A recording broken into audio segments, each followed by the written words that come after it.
Hey guys, welcome back to JMC Power Sports. We're here working on the ignition system again on the 1973 SL125. So we had some problems in the last episode here where we put in a brand new battery, brand new spark plug. We have no spark. We're checking our electrical connections, and still you turn the key on or off. Not sure which is which because it's not labeled.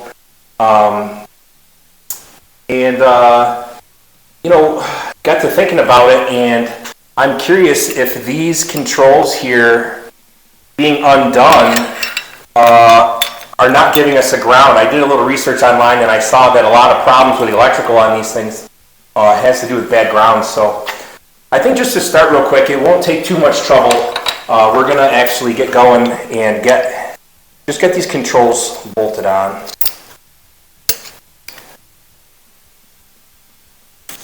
Alright, so there's two screws on each of these holes. The grips, there are no grips on this guy here currently. That won't be a problem for us right at the moment. I really just want to see what's going on with these wires.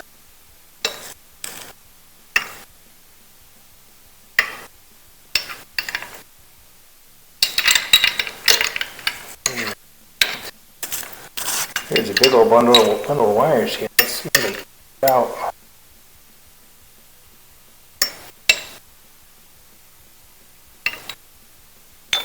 These wires must be underneath.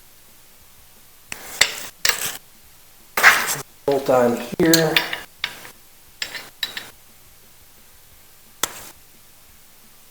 Okay. The wires actually are tucked under this tab. That's the fun part of a basket case, is sometimes you got to kind of think about how things go together and where and why. You see a throttle tube in the box of parts.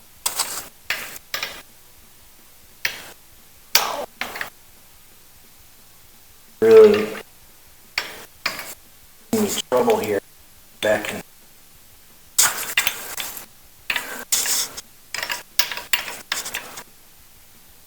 Okay. I don't want to force any of these wires.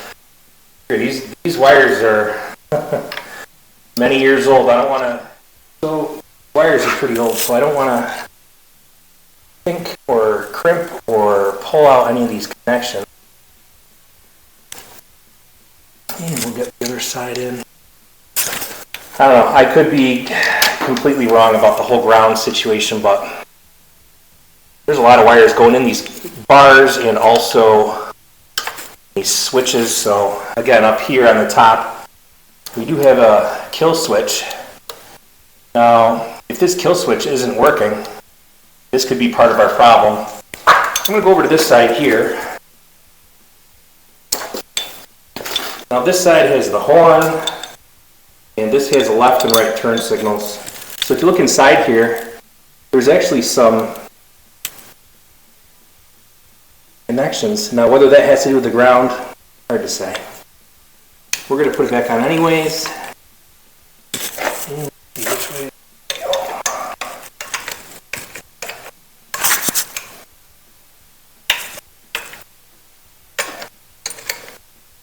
There. It's just gone right back into place like it should.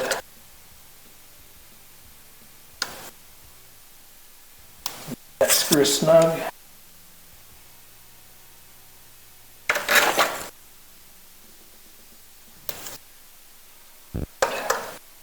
Alright, on to the next.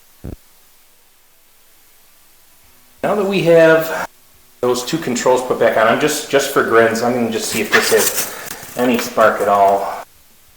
Let's see.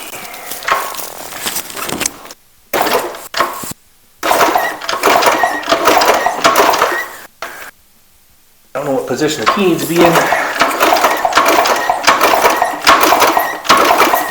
Yeah, if this thing had spark, it'd be we would hear it. And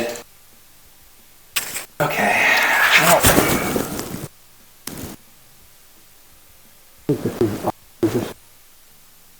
going to go around the other side of the bike here, and we're going to check the points, condenser. So we're on the other side here.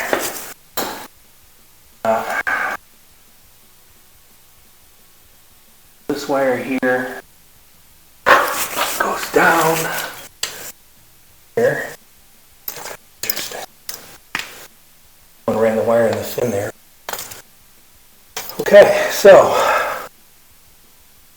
in here. Oh boy, these screws are in there good. I'm actually going to grab a hammer. We're going to give it a little bit of extra to get this screw out without stripping the threads. So I'm going to turn.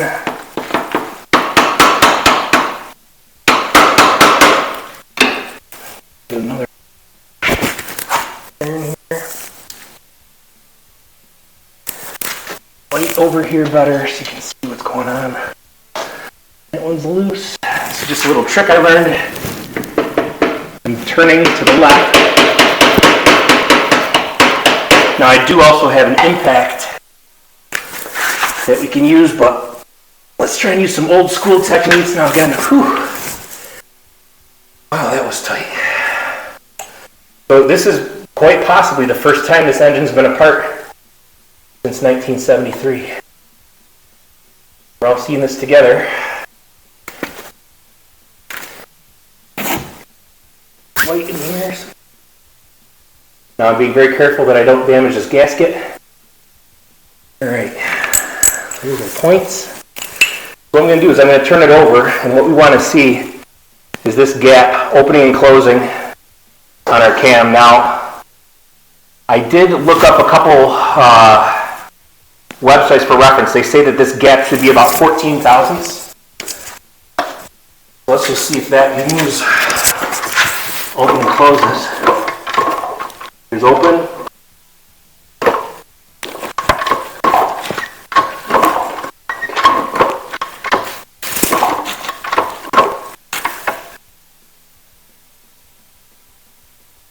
They are dirty.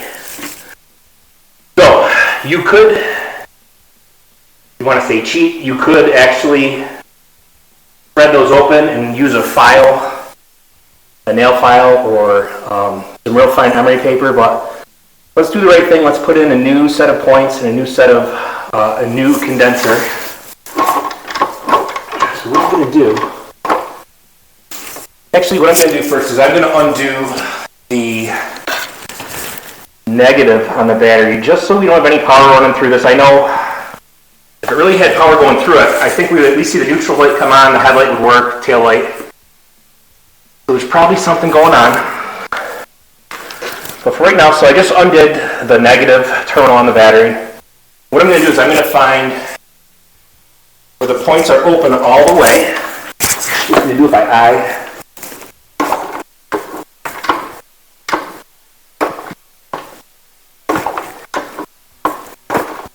Take a second here.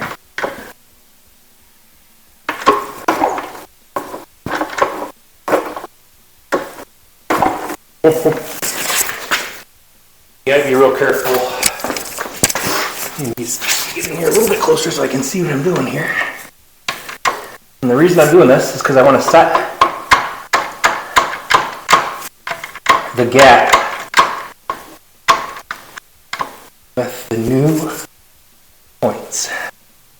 Now that's just about open. What I'm going to do is grab my feeler gauge, and we're just going to see how close it is right now, just for grins.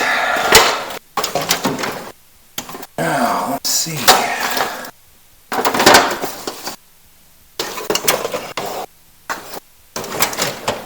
Gauge should be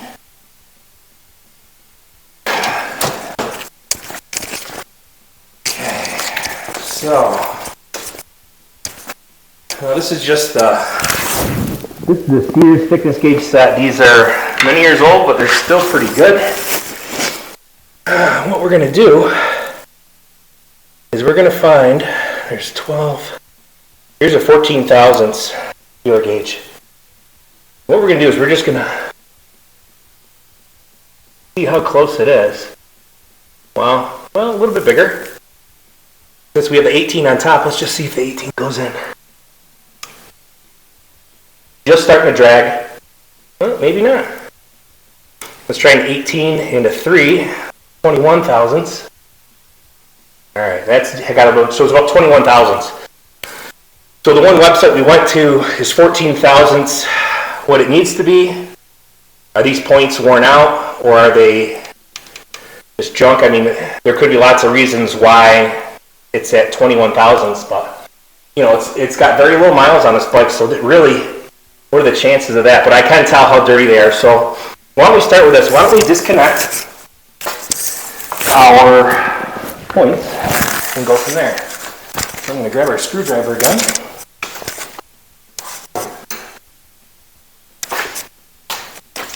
And what we're going to do is, there's one little tiny screw right down in here. What we're going to do, we're going to take that out. And that, I'm going to get a large flat blade for that because it does appear that someone may have monkeyed with this in the past. So this is sometimes the stuff you find out as you're working on an old bike, that maybe someone didn't have a spark at one time. They started playing with it. The screw is tight.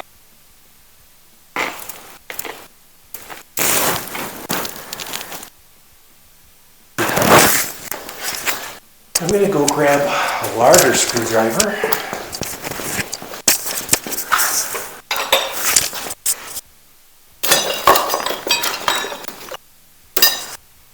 And hopefully this does the trick.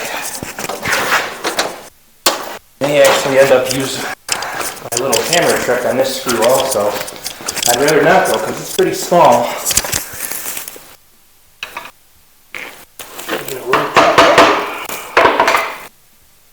Get in there. Oh boy. This is not good. Very, well, to tell you the truth, it's actually stripped, which is probably most of our problem. Another tap with our hammer.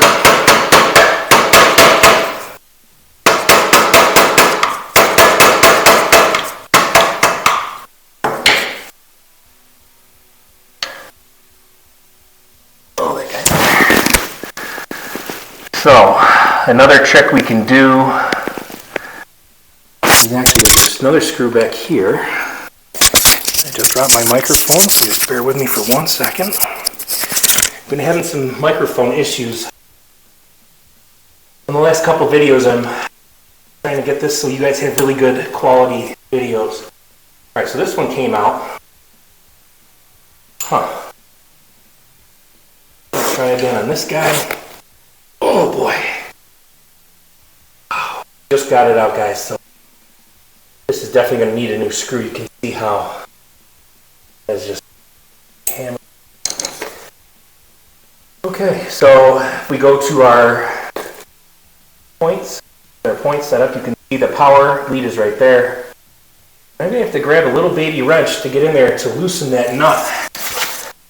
Now I should have set of wrenches I bought many years ago. They call them ignition wrenches.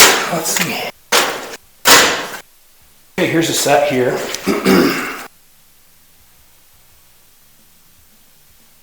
And the reason they call them ignition wrenches is on older automobiles and motorcycles, obviously there's mechanical ignition, and getting into tight spots on the ignition components was a tough job. So a lot of companies, just like Sears Craftsman here, made a bunch of little baby wrenches that would get into tight spots. Here. These are not metric, but I think we'll find one close enough just to get us through today.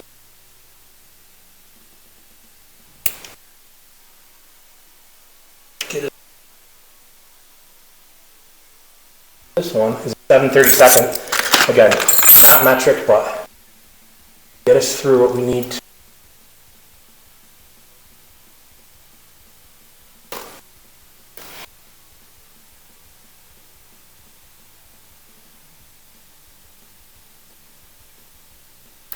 As you can see, it's a very tight spot. This is a very small wrench.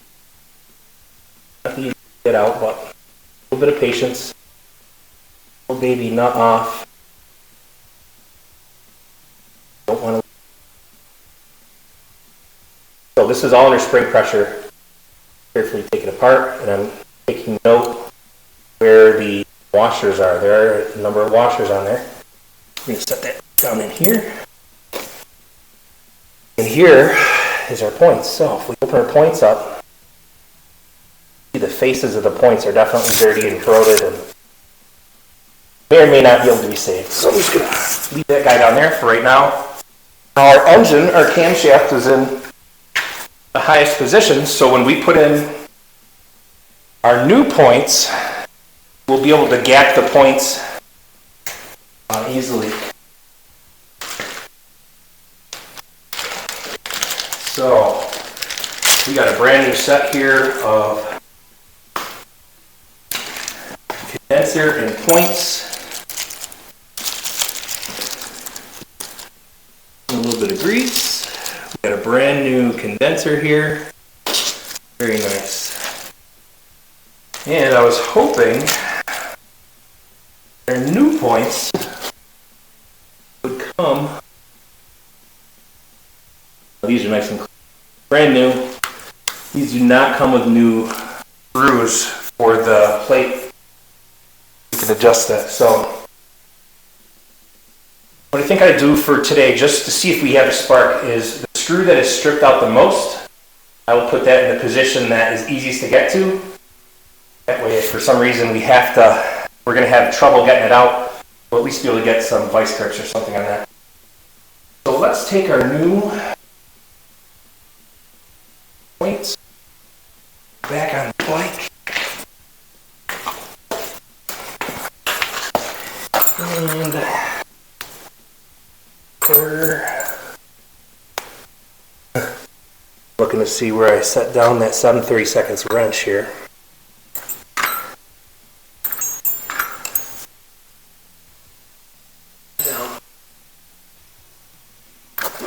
Let's see.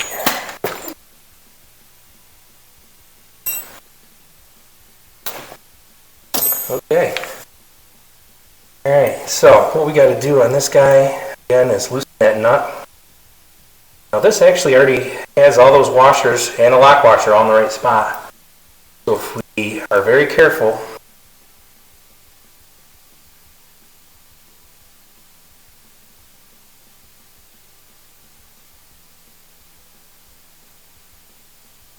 very careful.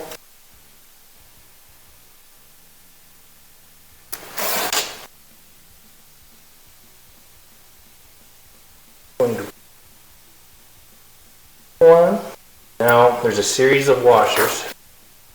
So this is the fun part here. You're getting all these washers on.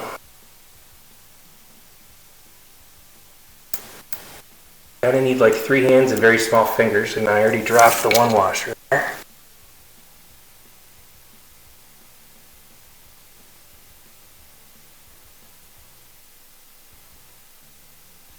Got to take your time. You have a little bit of patience for that lock washer.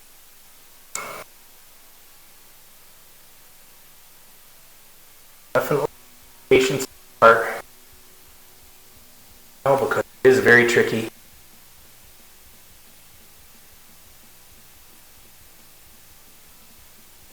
that in place.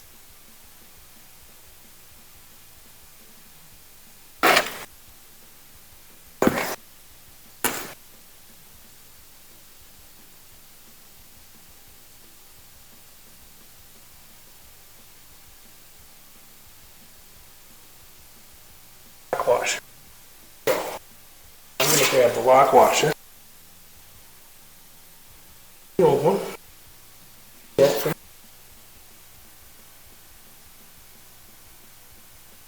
Guys, you have to have a little bit of patience. Frustrated right away.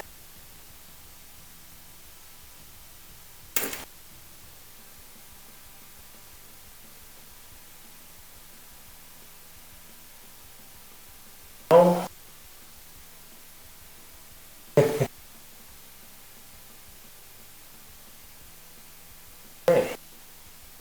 Washer on. Now.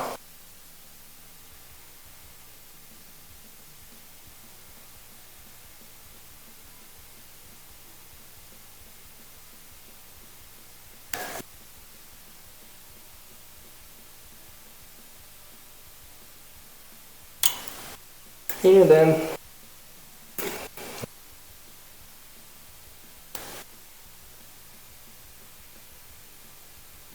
there may be an easier way to do this. Of course, today, this is the best way that I know.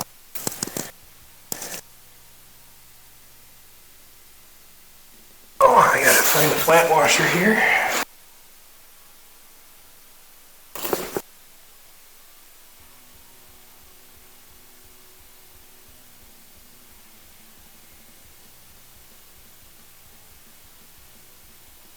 Break. I'm gonna grab a pad to kneel on because this stuff is not good for me. Alright, guys. Back at it again. Ooh.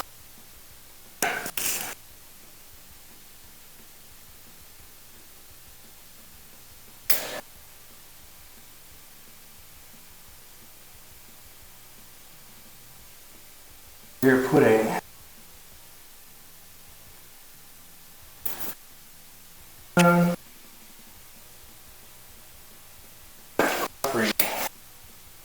like I said earlier,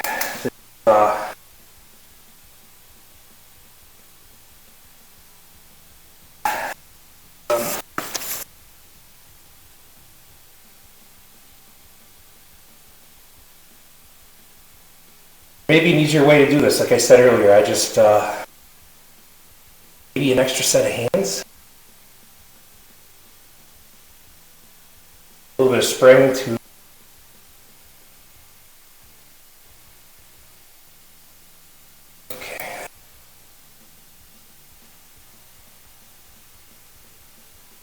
back up. Try this again.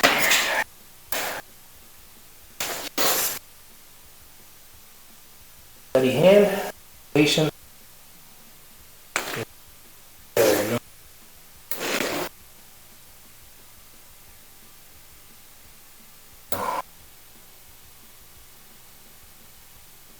Our money today.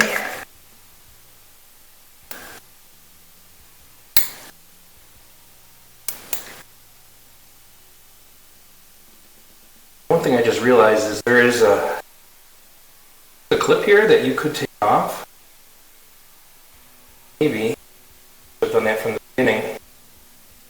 On the spring pressure off, and I would be fighting it for actually.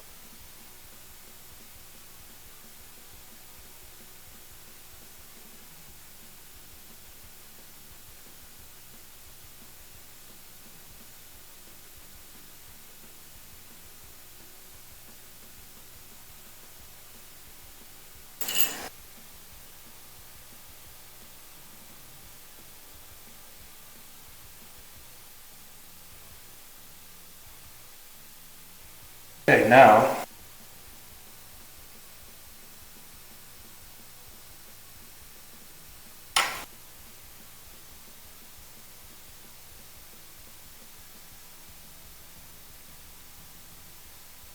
this trick is getting the nuts started on the bolt.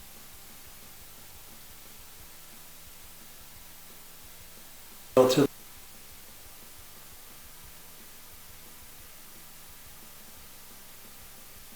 see, I got the nuts started.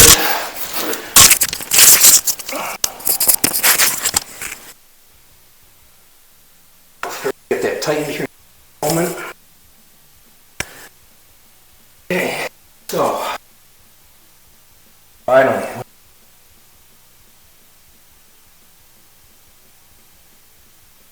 guys. It just sometimes delays.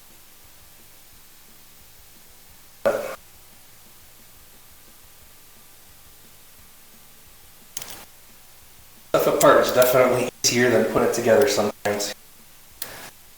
And now got that nut snugged up, and position.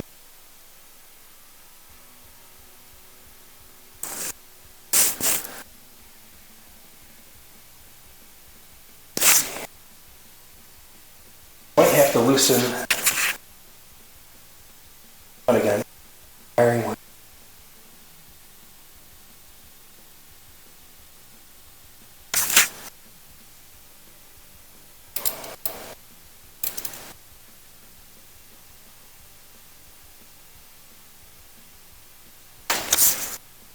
Points roughly.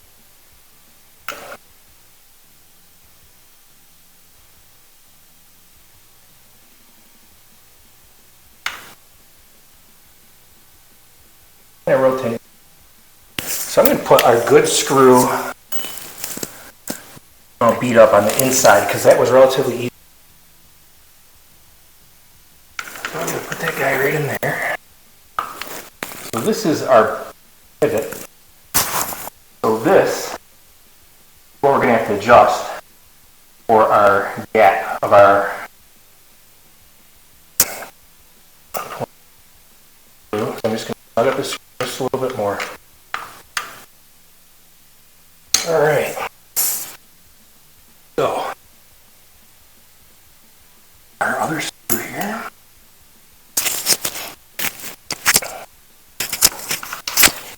Just going to get it snugged up so we can adjust the points up and down. So that one online resource said 14 thou. I would have rather get a number from Honda, either a Honda service manual or a credible source. I have no idea who the guy was that said 14 thou. My experience, typical points are usually somewhere from 16 to 18 thousandths. Far off. The run from started here in this. There we go. Just getting snugged up. And my feeler gauges side. I'm going to go grab those again.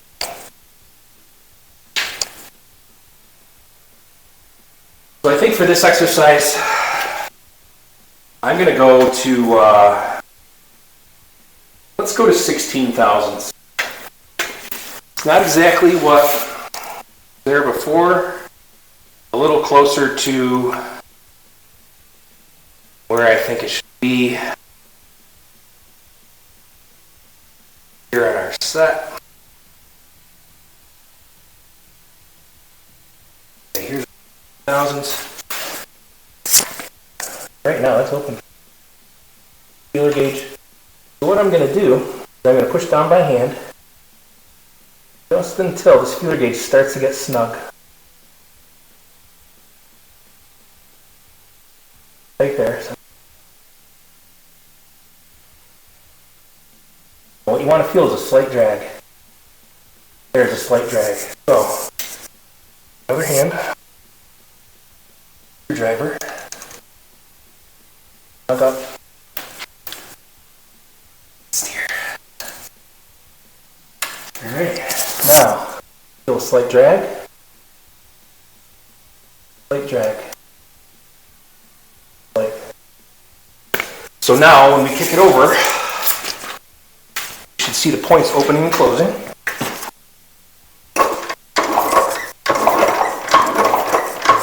They look pretty good. Alright, so the next step now, we are going to replace the condenser. Now, we back up. Condenser's up here. Wire there. Relatively simple. Looks like a quick connection there for the condenser. Got a new one here. Okay. So it's grounded by the coil right here. So we're going to take this out here.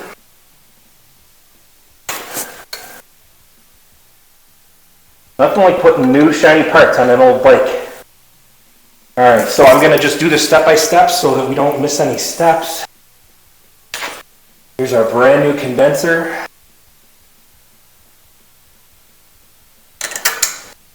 Now my brain right now is telling me maybe we should be taking everything all apart and cleaning all of the surfaces on the frame and on the coil. What that does is ensure a good ground. But for right now, let's see how this gets us. Now we got a shorty blue. This goes into the coil. Okay. Now green is going, now this is connecting right to that same wire that I had here for the points. Like that. There. Oh, all right. Brand new condenser is installed. Now one thing we didn't do, we got to snug up this wire. Our points.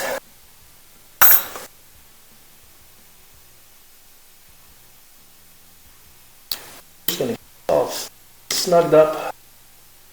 Any loose wires. So ignition wise, there isn't really anything else to replace that I know of, except there's probably a stator in here, like an internal ignition coil, and then we have an external ignition coil up here. So this also could be bad. I think if I did a little more research, I might find out how to test all the electrical components and see if there's just shorted wires or finding that certain terminals will need so many ohms of resistance against them. That might be a step that we take. Here's our old condenser, that's garbage now. Alright, so our brand new points are gapped to the proper gap that we best could figure out with a brand new condenser in there. Again, I still don't know the key on or off on that. But we can reattach our battery, our negative there. Okay. So, now we can try and see if we have spark. On the other side here,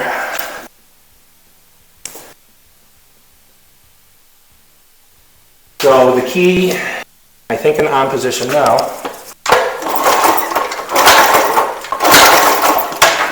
I'm not seeing anything.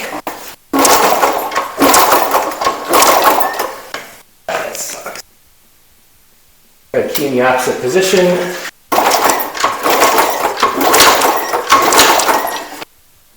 And I'm just going to double check our kill switch up here. Nothing at all, guys. Oh, how disappointing. In the other position again. I did read some articles that spoke about the ignition switches being bad. So there's two wires on the back of the ignition switch. Right here, red and black, so just for grins, I'm assuming if they're plugged together, that's going to ground it out or short the circuit, which would be off. So now if we kick it over,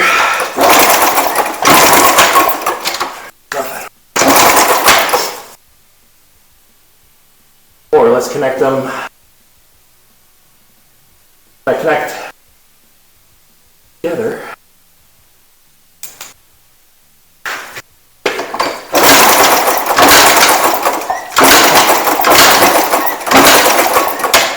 Nothing at all, guys. Oh. Boy. So, well, we gave it our best, and we're going to have to do a little more research on this guy and find out what's going on. So it's not the best to do process of elimination by just replacing all the parts, because that gets costly. And then you really don't know what root cause was. You don't know why it went bad. So what we're going to do is we're going to end the video here. Some more research. And just really dig deep into the external coil. See if there's an easy way we can check this with a meter. And guys, if you have comments, please place them down below, and we'll get this fixed. And again, we thank you so much for your subscriptions and likes and your shares. And catch you next time. Thanks again.